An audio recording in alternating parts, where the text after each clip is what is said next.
Hai semua, selamat datang di channel Baca Saham. Pada video ini, kita akan bahas satu topik dengan judul 7 saham dividen terbaik tahun 2021. Untuk itu, simak video ini sampai habis ya, agar mendapat pemahaman yang utuh.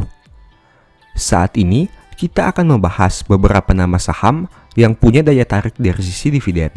Bagi investor jangka panjang, mempunyai perusahaan dengan dividen stabil menjadi salah satu poin penting, karena mereka akan hold sahamnya dan bahkan bisa diwariskan. Nah, adapun beberapa kriteria yang saya ambil dalam pemilihan saham adalah 1.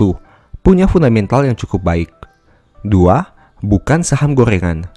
3. Membagi dividen dengan yield di atas bunga deposito. 4. Punya market cap yang besar alias liquid. 5. Konsisten membayar dividen setiap tahun. Sekarang, langsung saja kita masuk ke dalam pembahasan.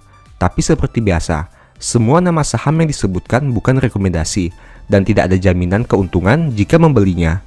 Risiko investasi tetap ditanggung Anda sendiri ya. Pertama, PT Telkom Indonesia atau TLKM.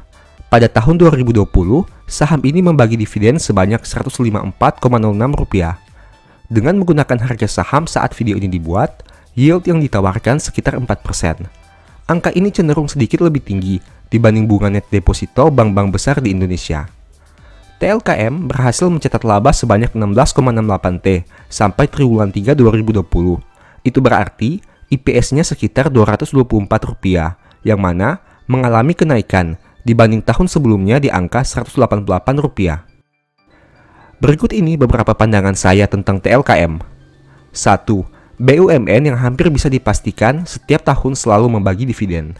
2. Merupakan salah satu perusahaan dengan net income terbesar di Indonesia. 3. Valuasi yang ditawarkan memang cukup premium, namun masih masuk akal untuk dibeli. 4. Merupakan perusahaan dengan biaya depresiasi dan biaya mesin yang sangat besar. Kedua, PT Bank Mandiri atau BMRI. Pada tahun 2020, saham ini membagi dividen sebanyak Rp353,34. Dengan menggunakan harga saham saat video ini dibuat, yield yang ditawarkan sekitar 5%.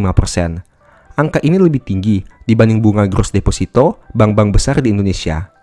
BMRI berhasil mencatat laba sebanyak 14,03 T sampai triwulan 3 2020. Itu berarti IPS-nya sekitar Rp401, yang mana mengalami sedikit penurunan dibanding tahun sebelumnya di angka Rp589. Berikut ini beberapa pandangan saya tentang BMRI. 1. Salah satu bank BUMN terbesar yang hampir bisa dipastikan setiap tahun selalu membagi dividen. 2. Merupakan salah satu perusahaan dengan net income terbesar di Indonesia.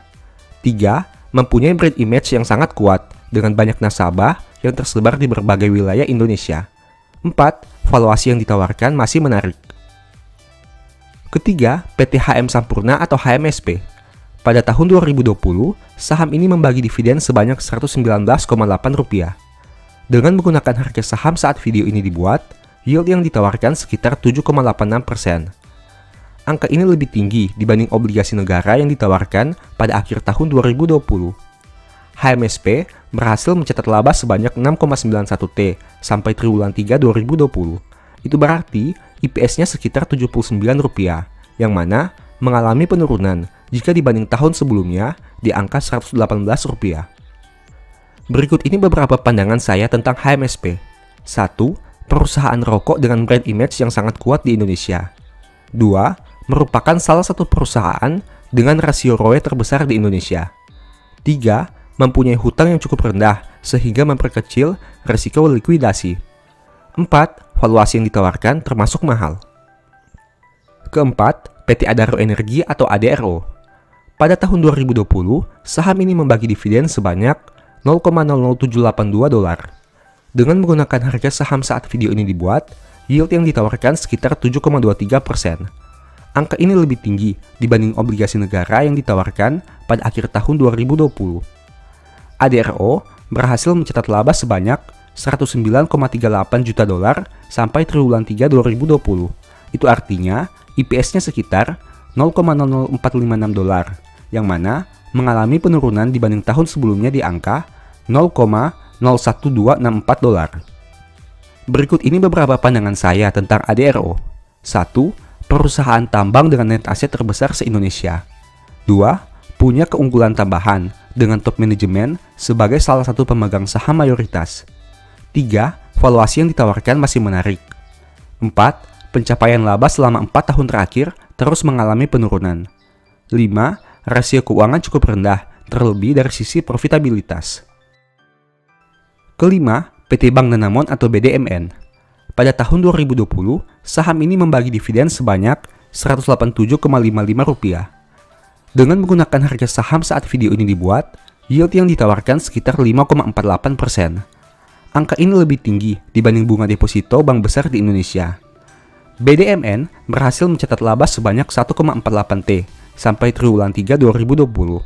Itu artinya IPS-nya sekitar Rp201, yang mana mengalami penurunan sekitar 50% dibanding tahun sebelumnya di angka Rp417. Berikut ini beberapa pandangan saya tentang BDMN.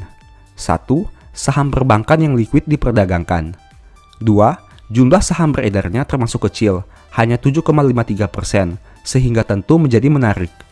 Ketiga, valuasi yang ditawarkan masih menarik. Keenam, PT Bukit Asam atau PTBA.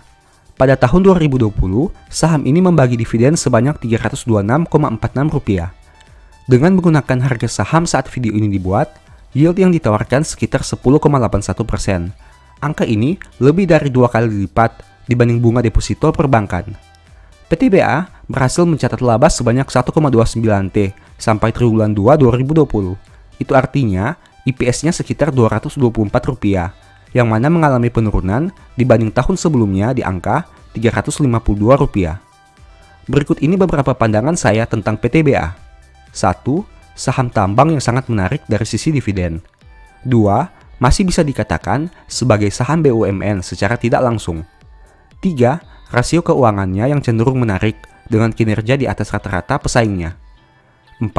Kelemahannya, laporan keuangan triwulan 3 sampai video ini dibuat belum terbit. Ketujuh, PT Sido muncul atau Sido. Pada tahun 2020, saham ini membagi dividen sebanyak Rp12,5. Dengan menggunakan harga saham saat video ini dibuat, yield yang ditawarkan sekitar 4,58%. Angka ini masih lebih tinggi dibanding bunga net deposito bank besar di Indonesia. Sido berhasil mencatat laba sebanyak Rp640 miliar sampai triwulan 3 2020. Itu artinya IPS-nya sekitar Rp28, yang mana mengalami sedikit kenaikan dibanding tahun sebelumnya di angka Rp27.